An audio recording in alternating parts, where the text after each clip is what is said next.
double ng huwo at kung paano i-switch at kung paano i-operate ang switch ng double differential ng huwo at kung ano ang uunahin mo sa switch ng huwo. So dalawa ang switch ng huwo mga idol, dalawa ang switch ng double differential ng huwo. So bago yan mga idol, meron din tayong karagdagang explanation at paliwanag. So commercial muna tayo mga idol.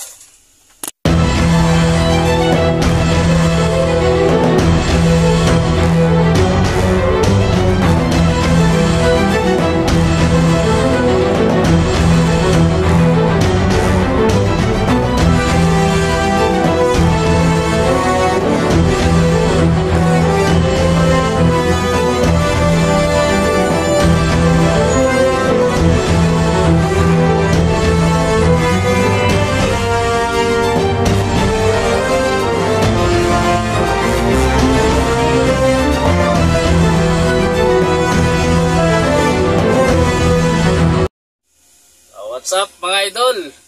So dito naman tayo at gagawa tayo ng isang video tutorial para sa isang idol natin, isang kabady natin na nagtatanong patungkol sa huwo. Kung paano daw gamitin yung huwo. So kasi meron siyang magiging unit na huwo daw sabi niya. So hindi ko napapangalanan ito para sa kay Idol Buddy. So kasamahan din natin driver. So ito si si Buddy ay driver din siya ng trailer. So sa edad namin ni Idol ay medyo malayo ang gap namin. So ibig ko sabihin ito si Idol na re-request ng video na to ay mas nauna sa akin magmaniho. So, ibig sabihin, mas may edad siya sa akin sa pagmamaniho. Kumbaga, sa Manibela, mas nauna siya sa Manibela sa akin. So, aminin natin mga idol, kahit gaano na tayo katagal sa pagmamaniho, kailan lang naman yung mga huwo, di ba? So, hindi siya pamilyar sa huwo. Kasi, nasanay tayo sa yung mga Japan, Isuzu Japan, Fuso. So, nasanay tayo, international. So yan, mga old na talaga ng mga matatagal ng una pang mga truck na hanggang ngayon namamayagpag pa. Ngayon, may gagamitin daw siyang unit na hindi sa kanya pamilyar yung huwo. So nagtatanong sa akin kahapon kung paano daw gamitin yung huwo. Sabi ko, gagawa na lang kita ng video na para mapanood mo. Kung sakali man nandoon ka na, babalikan mo yung video ko para mapanood mo. So marami naman tutorial yan, video tutorial sa YouTube. So ito karagdagang video tutorial na rin para sa iba rin na kahit papaano yung iba naghahanap. Kahit ako noon, pag may isang bagay ako na hinahanap sa YouTube na tutorial, hindi ako komportable sa isang video. So maghahanap ako ng ibang video na malay mo, may kapulutan tayo ng aral doon sa isa. So kung hindi natin masyado naintindihan doon sa isa, so kung hindi nyo man maintindihan yung video ko mga idol, skip nyo na lang mga idol, no? At marami pang mas maliwanag na video dyan kaysa sa akin at hindi naman ako nagmamagaling mga idol sa pagdating sa tutorial, no? So alam nyo mga idol, sa totoo lang aminin natin, may ginawa na akong video ganito rin na sinabi ko na kahit gaano na tayo katagal sa pagmamaniho, pag sa isang unit hindi pa natin nahawakan at hindi pa natin nasusubukan, ay talagang maninibago tayo mga idol. At hindi natin makakabisa kaagad-agad yung isang unit kung paano siya i-maniho o i-cambio or i-drive. Real talk talaga to. Maraming bumabagsak pagdating sa road test o test drive. No?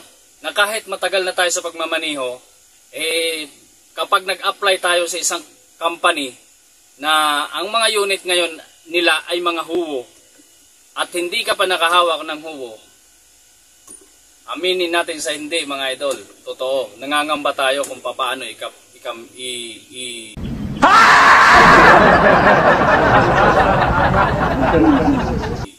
i-cambio yung huwo na yan kung hindi pa tayo nakakahawak ng huwo, no? Dahil sa totoo lang, maraming driver na matatagal na, seniority na natin. Salute ako sa mga seniority driver na mga matatagal na. Salute sa inyo mga idol na hindi pa nakakahawak ng huwo. Kapag nag-apply kayo sa isang company, mayroong bumabagsak. Bakit? Meron dyan driver na nagsasabi, hindi talaga maiwasan to sa mga driver na merong marunong na marunong at nakahawak na. Pagdating sa interview, sasabihin, opo, nakahawak na po ako niyan. Opo, driver, huwo driver po ako. Pag upo dito sa upuan ng huwo, ng truck, dyan agad nila malalaman kung huwo driver ka. Kasi, una-una, kung huwo driver ka, alam mo ang adjuster ng upuan. At alam mo rin ang adjustment ng manibela. At alam mo rin kung paano mangambyo at kung saan itututok o isisintro yung kambyada. So dyan pa lang sa test drive pa lang, sa pag-upo pa lang na magro-road test sa inyo o magte-test drive sa inyo, ay malalaman agad nilang huwo driver ka. So ako mga idol, no, hindi sa pagmamayabang at hindi sa pagmamalaki mga idol, nag-apply ako sa dito sa kumpanya na to, at hindi man dito sa una pa lang, talagang inamin ko na hindi ako pa nakahawak ng huwo. May unit ako dati sa Maynila na international. So sanay man tayo sa international, sanay man tayo sa Isuzu, sa mga Puso, sa mga Japan na yan. So sanay tayo dyan mga idol, no? So pag-apply ko, talagang inamin ko, nagpakatotoo ako. So bahala na sila kung ibagsak nila ako na ay hindi pala ito marunong sa huwo kasi hindi pa nakahawak. Ganito mga idol ang teknik niyan. Isang tips, sabihin ko sa inyo kung hindi pa kayo nakahawak ng huwo. Magpakatotoo kayo sa isang company na ina-apply niya hindi pa kayo nakahawak ng huwo. Kasi mahirap na marunong kasi doon pa lang mahuhuli ka ng sinungaling ka. Sabihin nyo na kagad ganito mga idol. Sir, sabihin ko na, or ma'am, sabihin ko na po ang totoo. Opo, 10 years or 15 years na po akong driver pero hindi pa po ako pag-drive or nagka-unit ng mga China truck or huwo. Pero, eksperyensado po akong driver sa mga ibang unit, like international or kung ano man yan, or Isuzu Puso, at least nagpakatotoo tayo. So, alam na nila ngayon na totoo tayo. Diba? So, mahirap naman na magyabang tayo na sabihin nila, sabi mo kanina, marunong ka, tapos, ngayon, uupo ka dito, hindi mo nga alam ang adjustment ng upuan. Diba? Tapos magtatanong ka ngayon sa akin, tapos ngayon, ito ang mas matindi mga idol. Pag nagmarunong tayo at sabihin natin marunong tayo sa huwo, tapos ayun na, nag-test drive na kayo, tapos panaytingin sa kambyada, doon pa lang mga idol makikita na kayo, ibabagsak talaga kayo. Maraming nagte-trade test na masailan, na hindi marunong umintindi, na hindi nagtuturo, pagmamasdan ka lang. Meron namang nagte-trade test na maunawain, at ipapasakat silang bahala. At tuturuan ka pa. So mga idol, no? So ito ay isang tips lang kapag nag-a-apply tayo mga idol. Meron tinatawag dito sa huwo na interwheel differential lock switch. At meron din tinatawag, yung sa pangalawang switch ay merong tinatawag na inter-axle differential lock switch. So ito ipapaliwanag ko sa inyo mga idol. Ito mga idol, papakita ko sa inyo ang switch ng interaxle differential lock switch at saka interwheel differential lock switch. Ito mga idol, ito ang tinatawag na interwheel differential lock switch. So pag ginano natin yan, pag sinits natin yan, ito ang first ito ang una. Ito ang tinatawag na interwheel differential lock switch. Yan. At ito naman ang pangalawang tinatawag na interaxle differential lock switch. Yan. So ito ganito yan mga idol. Ang paggamit nito ay hindi basta-basta lang na pindot ka dito ng pindot sa dalawang to.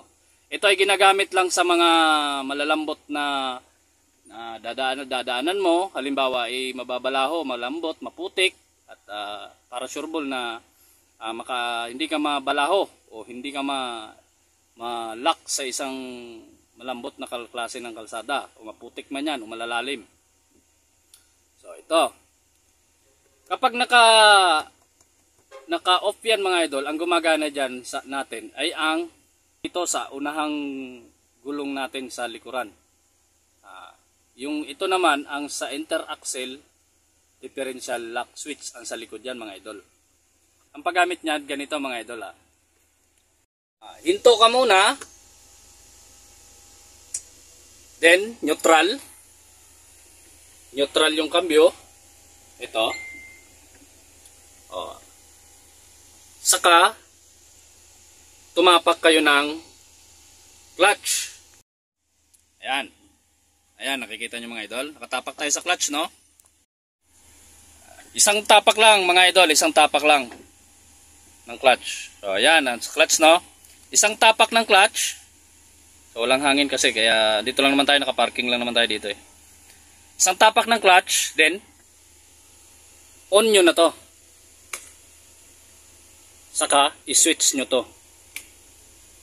Yon, saka na ang pagkambyo nyo ng kambyada natin kung anong gusto nyong kambyo na hindi kayo basta-basta mababalaho. So advice ko dito mga idol, so kalimitan ginagamit ko dito ay pag malalambot at balahuan, ang ginagamit ko dito ay 13 ralo. So ayan, mayroon tayong splitter, kailangan nakababa lang yan pag gagamit tayo ng double. So dapat 13 ralo. So para sa akin lang depende man yan sa ibang driver kung ano yung gagamitin niyang kambyada. So para sa akin, balance ang speed nito at balance din ang lugger. So medyo mabilis din to ng konti at medyo may kabagalan din. Kumbaga balance yung bilis niya at saka balance yung pagka-lugger niya. So kasi kung gagamit tayo ng segunda dito mga idol, medyo mabagal na to. So baka mamaya madelay ka dyan, hindi ka agad makakaakyat or madulas ka dyan. Kumbaga yung ikot ng gulong ay medyo mabagal pagka segunda. Kapag nakalagpas na kayo sa area na balahuan or doon sa malalalim na area ng dinadaanan nyo, huwag nyo kakalimutan to na naka-on. Kasi hindi po yung advisable na gagamitin yan sa rektahan o sa mabilisang takbo o doon sa patag. Kasi sisirain yung differential natin yan. At saka mararamdaman nyo yan dito sa manibela na kapag nakadouble ka, out of control siya. Out of control siya. Medyo mabigat sa manibela. So, kailangan hinto muna kayo. Then neutral. Pagkahinto nyo, neutral, no? Then, tapak ng clutch. Yan, tapak ng clutch. Then, pagkatapak ng clutch, no? Off nyo na to. Ay, hindi, ito unahin nyo. Yon. Okay. So, mga idol, sana nakatulong, no? So, abangan nyo mga idol yung part 2. Sa switch lang muna tayo. At maraming salamat sa inyo mga idol. Bye-bye.